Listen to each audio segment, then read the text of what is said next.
नमस्कार मित्रांनो. नागपूर महानगरपालिकेअंतर्गत वेगवेगळ्या पदांसाठी मित्रांनो भरती निघाली होती. तुम्हाला इथे पदांचे नाव दिसत असेल तर मित्रांनो हे परीक्षेचं टाइम टेबल आहे. त्यांनी आधी त्यांच्या वेबसाईटवरती प्रसिद्ध केलेलं होतं. तर तुम्हाला इथे सर्व दिनांक दिलेले आहेत. तुमची एक्झाम किती तारखेला असणार आहे तर तुमचे 20 मार्चपासून ते 27 मार्चपर्यंत एक्झाम असणार आहे. आणि मित्रांनो या सूचनापत्रामध्ये त्यांनी असं सांगितलं होतं की तुमचे जे हॉल तिकीट आहेत ते 17 मार्च 2025 या तारखेपासून उपलब्ध करून देण्यात येतील. इथे तुम्हाला वेबसाईट पण दिलेली आहे. ओके, तर या वेबसाईटवर जाऊन तुम्ही तुमचं हॉल तिकीट डाउनलोड करायचं आहे. तर मित्रांनो ही वेबसाईट ओपन केल्यानंतर तुमच्यासमोर मित्रांनो अशा पद्धतीने इंटरफेस ओपन होईल. तर इथे तुम्हाला मित्रांनो फ्रंट पेजवरतीच NMC रिक्रुटमेंट असं दिसेल. ओके, तर तुम्हाला इथे क्लिक करायचं आहे. त्यानंतर तुमच्यासमोर मित्रांनो अशा पद्धतीने इंटरफेस ओपन होईल. तर मित्रांनो इथे तुम्हाला परत एक सूचनापत्र देण्यात आलेलं आहे. सूचनापत्र 4 असं दिलेलं आहे. ओके, तर हे सूचनापत्र ओपन केल्यानंतर तुमच्यासमोर मित्रांनो अशा पद्धतीने इंटरफेस ओपन होईल. तर या सूचनापत्रामध्ये त्यांनी असं सांगितलं आहे की ज्या उमेदवारांना ॲडमिट कार्ड डाउनलोड करण्यासाठी जर काही प्रॉब्लेम आला ओके तर तुम्हाला इथे महानगरपालिकेचा एक हेल्पलाईन नंबर दिलेला आहे आणि TCSचा एक हेल्पलाईन नंबर दिलेला आहे. ओके, तर मित्रांनो हे जे नंबर आहे ते 17 मार्चपासून ते 27 मार्चपर्यंत चालू असणार आहेत. ओके, तर तुम्हाला हॉल तिकीट डाउनलोड करण्यासाठी जर काही प्रॉब्लेम आला तर तुम्हाला या नंबरवरती कॉल करायचा आहे आणि तुमचा प्रॉब्लेम सांगून तुम्हाला तो सॉल्व्ह करून घ्यायचा. ओके, तर इथे तुम्हाला नंबर दिसत असेल TCSचा हेल्पलाईन नंबर आणि नागपूर महानगरपालिकेचा हेल्पलाईन नंबर. ओके, तर हे 2 नंबर तुम्हाला इथे दिलेले आहेत. जर तुम्हाला काही प्रॉब्लेम आला तर तुम्ही इथे कॉल करा आणि तुमचा प्रॉब्लेम सॉल्व्ह करून घ्या. ओके, तर आता आपण हॉल तिकीट कशा पद्धतीने डाउनलोड करायचं आहे ती माहिती बघूया. ओके, तर तुम्हाला मित्रांनो इथे ॲडमिट कार्ड डाउनलोड करण्यासाठी लिंक दिलेली आहे. ओके, तर इथे लिंक तर या लिंकवरती तुम्हाला क्लिक करायचं आहे. तर मित्रांनो अशा पद्धतीने इंटरफेस ओपन होईल. तर मित्रांनो ही लिंक जी आहे ते अजूनही कम्प्युटरवरती ओपन होत नाही. ओके, तर तुम्हाला मित्रांनो ही जी लिंक आहे ती मोबाईलवरती ओपन करायची आहे. मोबाईलवर ओपन केल्यानंतर मित्रांनो अशा पद्धतीने इंटरफेस दिसेल. तर इथे तुम्हाला NMC रिक्रुटमेंट या ऑप्शनवरती क्लिक करायचं आहे. त्यानंतर मित्रांनो अशा पद्धतीने इंटरफेस ओपन होईल. ओके, तर तुम्हाला इथे लिंकचं ऑप्शन दिसेल. ओके, तर या लिंकवर तुम्हाला क्लिक करायचं आहे. तर इथे लिंक या ऑप्शनवरती क्लिक करायचं आहे. त्यानंतर मित्रांनो अशा पद्धतीने इंटरफेस ओपन होईल. तर इथे तुम्ही बघू शकता मित्रांनो हे लिंक जे आहे ती मोबाईलवरती ओपन होतं. ओके, तर इथे तुम्हाला तुमचा मित्रांनो रजिस्ट्रेशन नंबर फिल करायचा आहे. ओके, त्यानंतर तुमचा इथे पासवर्ड फिल करा. त्यानंतर तुम्हाला इथे हा कॅप्चा फिल करावा लागेल आणि पुढे तुम्हाला लॉग इन ऑप्शनवरती क्लिक करून तुम्हाला लॉग इन करून तुमचं हॉल तिकीट डाउनलोड करून घ्यायचं. ओके, जर मित्रांनो तुमचा जर या ठिकाणी ID पासवर्ड जर तुमच्याकडून जर मेसेज वगैरे डिलीट झाला असेल ओके तर तुम्हाला इथे फॉरगेट युजर ID पासवर्ड या ऑप्शनवरती क्लिक करायचं आहे. त्यानंतर अशा पद्धतीने इंटरफेस ओपन होईल. ओके, इथे तुम्हाला तुमचा माध्यमिक शाळांत परीक्षा आसन क्रमांक ओके म्हणजे तुमचा मॅट्रिक्युलेशन सीट नंबर इथे फिल करायचा आहे.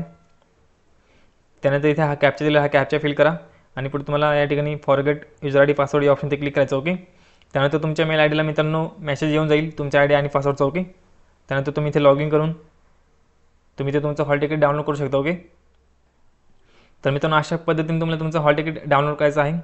तर आता आपण मित्रांनो या ठिकाणी मॉक डेमो बघणार आहे की तुमचा जो एक्झाम पॅटर्न आहे ओके तर तो कशा पद्धतीने असणार आहे. ओके, तर तुम्हाला जे ग्रुप वाईज मित्रांनो या ठिकाणी एक्झाम होणार आहे तर ती कशा पद्धतीने होईल ती माहिती आपण बघणार आहे. तर मित्रांनो एक्झामचा मॉक डेमो बघण्यासाठी तुम्हाला इथे स्टॅटिक मॉक लिंक असं दिलेलं आहे. ओके, तर या लिंक या ऑप्शनवरती क्लिक करायचं आहे. त्यानंतर मित्रांनो अशा पद्धतीने इंटरफेस ओपन होईल. आधी तुम्हाला साइन इन या ऑप्शनवरती क्लिक करायचं आहे. पुढे अशा पद्धतीने इंटरफेस ओपन होईल. इथे तुम्हाला मित्रांनो सर्व इन्स्ट्रक्शन दिलेले आहेत. ओके, तर हे तुम्हाला वाचून घ्यायचे आहे. त्यानंतर तुम्हाला इथे पुढे नेक्स्ट या ऑप्शनवरती क्लिक करायचं आहे. त्यानंतर मित्रांनो अशा पद्धतीने इंटरफेस ओपन होईल. ओके, तर इथे तुम्हाला इम्पॉर्टंट इन्स्ट्रक्शन असं दिलेले आहेत. तर इथे तुम्हाला मित्रांनो ग्रुप वाईज सर्व माहिती दिलेली आहे की तुम्हाला एका ग्रुपमध्ये 25 प्रश्न असणार आहेत. त्यानंतर एका ग्रुपसाठी तुम्हाला 30 मिनिटं वेळ दिला जाणार आहे. ओके, एक प्रश्न 2 मार्कला असणार आहे. अशा पद्धतीने तुमचे 50 मार्क एका ग्रुपसाठी असणार आहेत. ओके, त्यानंतर पुढे तुम्हाला इथे चूज युअर डिफॉल्ट लँग्वेज असं दिलेलं आहे. तर इथे तुम्हाला तुमची लँग्वेज सिलेक्ट करायची. ओके, तर इथे तुम्ही इंग्लिश किंवा मराठी असं सिलेक्ट करू शकता. पुढे तुम्हाला मित्रांनो इथे कन्सर्ट दिलेला आहे या बॉक्सवरती क्लिक करायचं आहे. त्यानंतर I am ready to begin या ऑप्शनवरती क्लिक करा. तर मित्रांनो तुम्हाला एक्झामला मित्रांनो अशाच पद्धतीने इंटरफेस असणार आहे. ओके, तर हा इंटरफेस तुम्ही मित्रांनो समजून घ्या एक्झामला जायच्या आधी. त्यानंतर मित्रांनो अशा पद्धतीने इंटरफेस ओपन होईल. तर इथे तुम्हाला मित्रांनो वरती ग्रुप दिलेले आहेत. Group A, group B, group B आणि ग्रुप C, ग्रुप D असं दिलं आहे. ओके, तर इथे तुम्हाला मित्रांनो राईट साईडला टाईम दिलेला आहे. तर मित्रांनो हे 30 मिनटं होईपर्यंत तुम्हाला इथे ग्रुप A सॉल्व्ह करायचा. ओके, जर तुम्ही मित्रांनो ग्रुप B किंवा ग्रुप C वरती जर इथे क्लिक केलं ओके तर हे ग्रुप तुमचे ओपन होणार नाहीत. कारण की तुम्हाला मित्रांनो 30 मिनिटात जे सुरुवातीचे 30 मिनिटं आहेत ओके तर त्या 30 मिनिटामध्ये तुम्हाला ग्रुप A सॉल्व्ह करायचा आहे. त्यानंतर पुढच्या 30 मिनिटामध्ये तुम्हाला ग्रुप B सॉल्व्ह करायचा. ओके, तर मित्रांनो तुम्ही ह्या 30 मिनिटामध्ये दुसरा कोणताही ग्रुप तुम्ही सॉल्व्ह करू शकणार नाहीत. ओके, तर हा पॉईंट लक्षात ठेवायचा आहे. तर या 30 मिनिटामध्ये तुम्हाला तुमचा ग्रुप ए सॉल्व्ह करून घ्यायचा आहे. तर ग्रुप ए मध्ये तुम्हाला इथे खाली सेक्शन दिलेले आहेत, मराठी, इंग्लिश, त्यानंतर intellectual test, general knowledge, domain specific. Okay, तर असे हे तुम्हाला इथे सेक्शन दिलेले आहेत. तर मित्रांनो तुम्हाला ज्या सेक्शनमधले प्रश्न सॉल्व्ह करायचे असतील तो सेक्शन तुम्ही इथे ओपन करू शकता. त्यानंतर मित्रांनो तुम्हाला इथे त्या सेक्शनमध्ये किती प्रश्न आहेत तुम्हाला इथे राईट साईडला दिलेले आहे. ओके, तर इथे तुम्ही बघू शकता इंग्लिशमध्ये 3 प्रश्न आहेत.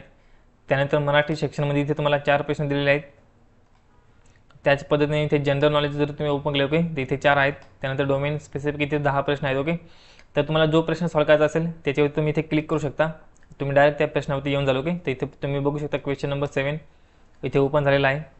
जर तुम्ही 10 नंबरचा प्रश्न ओपन केला तर तुम्ही डायरेक्ट इथे 10 नंबरचा प्रश्न ओपन होईल. ओके, तर मित्रांनो प्रश्न सॉल्व्ह करण्यासाठी तुम्हाला इथे पर्याय दिलेले आहेत. ओके, या पर्यायावरती क्लिक केल्यानंतर तुम्हाला इथे सेव्ह अँड नेक्स्ट या ऑप्शनवरती क्लिक करायचं आहे.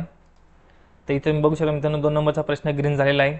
तर मित्रांनो क्वेश्चन सॉल्व्ह केल्यानंतर तुम्ही इथे सेव्ह अँड नेक्स्ट केल्यानंतर या ठिकाणी इथे कलर बघू शकता ग्रीन झालेला आहे. ओके, तर जे प्रश्न ग्रीन झालेले आहेत ते सर्व प्रश्न तुम्ही सॉल्व्ह केलेले आहेत. ओके, तर असा त्याचा अर्थ होणार आहे.